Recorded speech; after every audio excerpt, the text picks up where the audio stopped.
Online, Emerson Tambutso Mnangagwa speed to make 22 changes to the Constitution of Zimbabwe seems to be actually facing a lot of opposition. And what has made things worse is the publication that was made by the Office of the Attorney General about 4 hours ago, where she actually put a full list of a full list of 15 term limit provisions in the Constitution of Zimbabwe and omitted the most important section, that is section 95(2).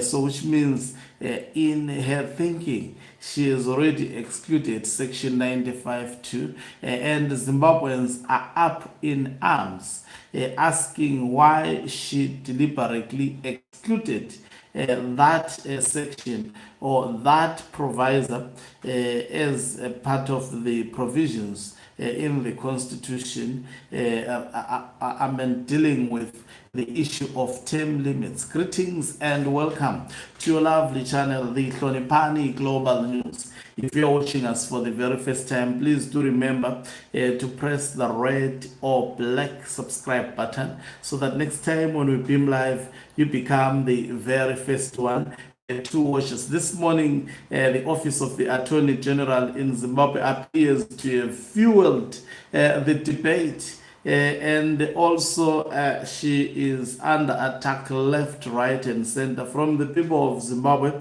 She decided to publish a list of 15 term limit provisions in the Constitution of 2013 and deliberately left section 95(2), and a lot of people are asking her why she did this. Would be taking few comments from actually experts, not just mere individuals.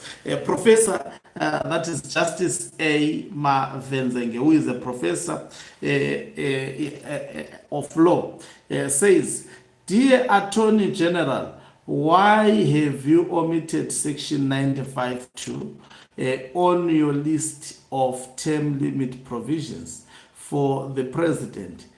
As chief legal advisor, are you not aware of section 95(2)(b), which says the president's term of office is limited to 5 years? Are you also not aware of an existing constitutional court decision which says, by way of contrast, the Constitution abounds with a myriad of provisions that unquestionably constitute specific term limit provisions? First and foremost, there is section 95(2), section 95(2), which expressly stipulates that the term of office of the president is 5 years. Page 50 of Max Mupungu versus Minister of Justice, Legal and Parliamentary Affairs, and 6 others, 7 of 2021 ZWCC 7. The nation awaits for your response because we need to be sure that our government is properly advised on the law." So Virginia Mapiza coming under intense scrutiny. In fact, let me take more comments. People began already. The first comment that came through is, what utter madness is this? The term of 5 years is clearly provided for in sections 93 as read with sections 143 and 158. The term of office of the president is contemporaneous with that of Parliament as provided in section 95(1) of the Constitution. Sections 91(2) refers to the minimum years to constitute a term of office, and that is 3 years. Would be impressed with the efforts of our AG is making in promoting the president's evil and unlawful agenda. So that's the first comment. Let me just go to, it's interesting, I just want to go to the page of the Attorney General and see the reactions. This post has been watched the most at the moment. About 23,000 have watched and numerous reactions. Someone says, you deliberately omitted this one, and for the why, you want to play a fast one on this because you know Mnangagwa amended, maybe it was amendment, is going to be stopped by the term limit already decided by the Constitutional Court. President, Section 95 to 5-year term, renewable once. Now someone says, solid information that Mnangagwa and his family must read. Someone says, thank you, AG. And then someone had to print actually Section 95 of the Constitution. It says Section 95 is about term of office of the president. Section 91 is about the qualification of president. And you deliberately ignore the section that deals the term of office. Maybe you should explain to us what the 5 years in Section 95 to be mean. And let me read that particular section. Section 95 says, Section 95(1) says, term of office of president and vice president, and it clearly specifies the term of office of the president or a vice president commences on the day he or she is sworn in and assumes office in terms of Section 94(1)(a) or 94(3). The term of office of the president or vice president extends until he or she officially resigns or is removed from office, or following an election he or she is declared to be re-elected, or a new president is declared to be elected, and except as otherwise provided in this Constitution, their term of office are 5 years and contemporaneous with the life of Parliament.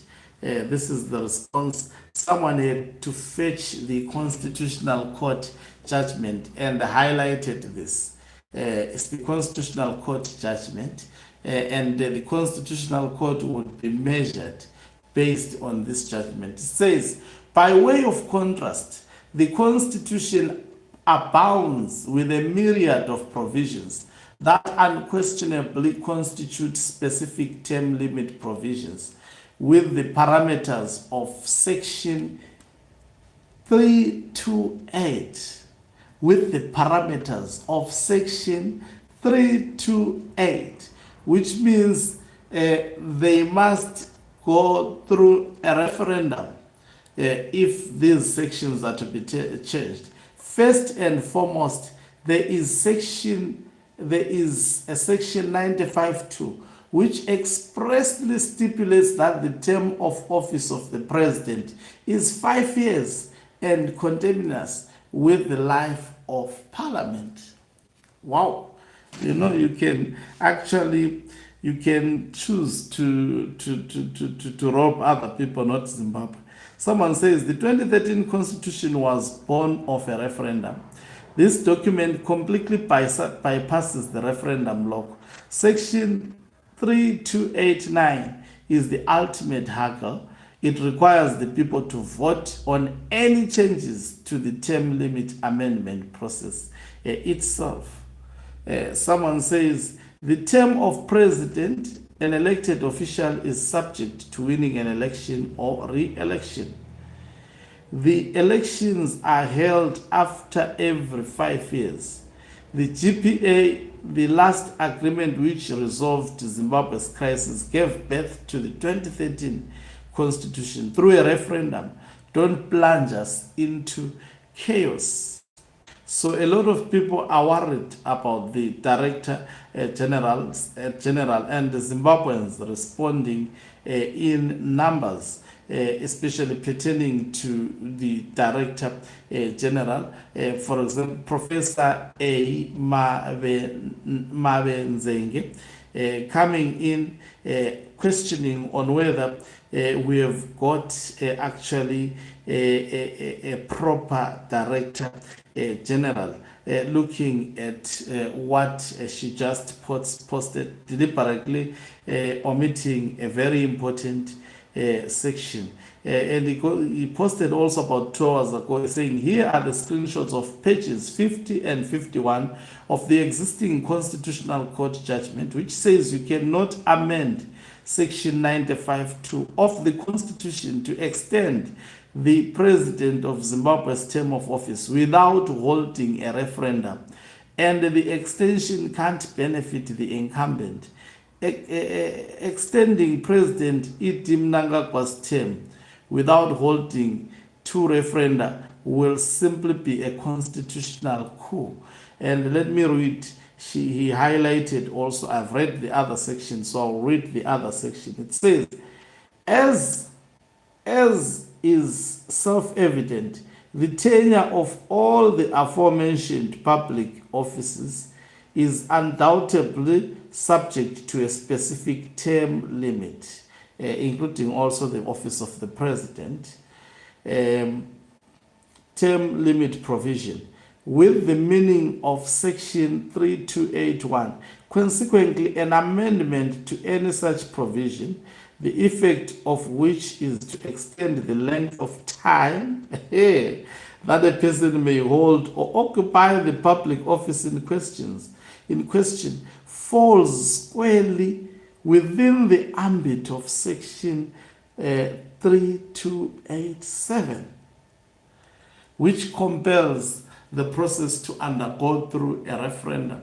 So a lot of people strongly speaking about this. I'll be back with the arguments of Professor Jonathan Moye. He has written something very, very long. Let's go and drink water and prepare to come back. But before you go, don't forget to subscribe. Also, you can financially support this channel by pressing the join button and be part of our members who are the heartbeat of this channel. You can equally do so by pressing thanks button and send us stars. Okan Mhlabane is signing off. Let me love